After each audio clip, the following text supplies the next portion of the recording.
तो defined markers पे बढ़िया निफ्टी ने बिहेव करा। वीरो, गुड मॉर्निंग। आज की निफ्टी बैंक की स्ट्रैटेजी। गुड मॉर्निंग आशीष। देखिए, दोनों ही इंडस्ट्रीज ने कल दस्तक दी 20 डेमा पर, और ये तो लाजमी है, चाहे कोई भी अगर आप देखें विशेषज्ञ हो, ये एक बार कहेगा कि जनाब फॉलिंग 20 डेमा पे आप थोड़ा सा धैर्य रखिए, प्रॉफिट्स है तो कैश में कन्वर्ट कर लीजिए। इंडेक्स का रुकना वहां लाजमी था और रुका, अच्छी बात है। हर पॉकेट अगर आप देखें आशीष बिहेव कर रहे थे। मैं इंडिविजुअल सेक्टर का नाम नहीं लूंगा, लेकिन अगर आप डेरिवेटिव ब्रेथ को देखें in terms of long addition बहुत स्ट्रांग थी, वो अच्छी थी। इस सेशन को कैसे अप्रोच करें, आइए पहले इंस्टीट्यूशनल फिगर्स को थोड़ा सा एनालाइज करते हैं। कल एफआईएस की कैश में बहुत ज़्यादा सेलिंग थी, बट 6000 करोड़ रुपए की डीआईएस की बैंक, यानी नेट कैश बाजार में है। That's good. मतलब करीब करीब 1500 करोड़ रुपए का नेट कैश बाजार में कल था। दूसरी चीज, माफ कीजिएगा, लगभग 1900 करोड़ रुपए की इंडेक्स की बैंक, ये बाइंग इंडेक्स की काफी समय बाद आई है आशीष। 9500 contract short cover, 2500 contract long, that's good. और 3336 करोड़ रुपए की स्टॉक फ्यूचर बैंक, करीब 22000 कॉन्ट्रैक्ट शॉर्ट कवर किए, 34000 कॉन्ट्रैक्ट लॉन्ग किए। और एक और बात, कल बहुत तहजीब से पुट शॉर्ट भी हुए हैं, दैट्स गुड।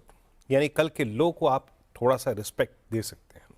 उनके शॉर्ट जो है, नेट शॉर्ट कॉन्ट्रैक्ट कवर होके आशीष अब लगभग 1,71,000, यानी बीते महीने की सबसे कम शॉर्ट। हालांकि ये अभी भी बहुत है, बट एटलीस्ट एक यहां पर चार्ट्स पे हल्का सा इस ट्रेजेक्ट्री से एग्जिट करने का स्कोप मिला है। एक चीज बड़ी इंटरेस्टिंग हुई आशीष, कल आप जरा स्क्रीन पे देखिएगा, वो आप नोटिस कर सकते हैं कि कल पुट राइटर्स जो थे वो ऊपर आए। 22,400 पे स्ट्रॉन्ग पुट राइटिंग थी, 22,300 पे थी, इवन 22,500 पे थी। 22,500 पे बहुत स्ट्रॉन्ग पुट राइटिंग थी। और कॉल राइटर्स ने 22,500 और 600 दोनों स्ट्राइक्स को छोड़ के बड़ा स्ट्रॉन्ग ग्रिप लिया 22,700 और 800 पे। ये जो बात मैं कहने जा रहा हूं या कह रहा हूं, वो पिरामिड्स पे ज्यादा रिफ्लेक्ट कर रही है। देखिए आप, कॉल राइटर्स इस ट्रेडिंग जोन से हटकर बैठे हैं कहां पर, 22,700 800 पे, और 22,500 पे strong put writing. Maximum outstanding vibe 22,500 की पुट पे था। लेवल्स लेके आइए। फिर कह रहा हूं, 20 डेमा सर्वोपरि है, सबसे महत्वपूर्ण है, उसका टिकना बहुत जरूरी है। लेवल्स लेके आइए। RS1, it will be a threshold point for the day. बाजार खुलते ही साथ जब RS1 लेके आइए, यस ये रहा 22,577 611। अगर आप इसके ऊपर टिक गए तो याद रखिएगा, अ swing towards 660 699 and 727 looks possible. वहां जाके प्रॉफिट्स को बुक कीजिएगा, या फिर उस वक्त के डेटा देखकर फर्दर टिप्पणी करेंगे। बट 699 727 पे प्रॉफिट बुकिंग बनती है। रिजेक्ट हो जाए पहला रेजिस्टेंस तो निफ्टी डेफिनेटली कोलैप्स करेगा, और इन दैट केस डिप्स आएंगे। और याद रखिएगा, बेस वन यहां पे बहुत दूर है, 413 है। मेरे ख्याल से अगर इतना बड़ा गैप अप हुआ और निफ्टी फिर सिंक हुआ, तो कंसिडरिंग द फैक्ट कि कल 22,500 पे पुट राइटिंग हुई है, आपका ये बेस खिसक के 22,413 से फिर नोट कर लीजिएगा 22,510 से पहुंच जाएगा। कोलैप्स तभी आएगा जब 22,281 वायलेट होगा। निफ्टी बैंक लेके आइए।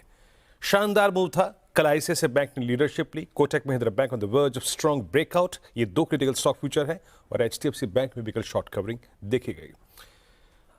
49,000 अभी भी कॉल राइटर्स का गढ़ है, 48,800 गढ़ है, और एग्जैक्टली 48,555 पे, यानी 48,555 पे आपका 20 डे एक्सपोनेंशियल मूविंग एवरेज है।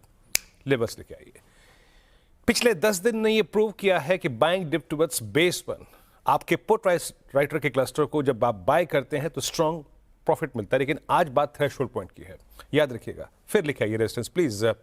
RS1 कटा तो बैंक निफ्टी मोस्ट प्रोबेबली एक स्विंग जनरेट करेगा टुवर्ड्स 753 888 और 952 और 49,000। अभी मैं कमेंट्री यहीं तक सीमित रखूंगा, और अगर रिजेक्ट हो रहा है पहला रेजिस्टेंस, देन कोलैप्स अगेन। फिर कहूंगा buying dip towards base one, reward करते हैं आशीष।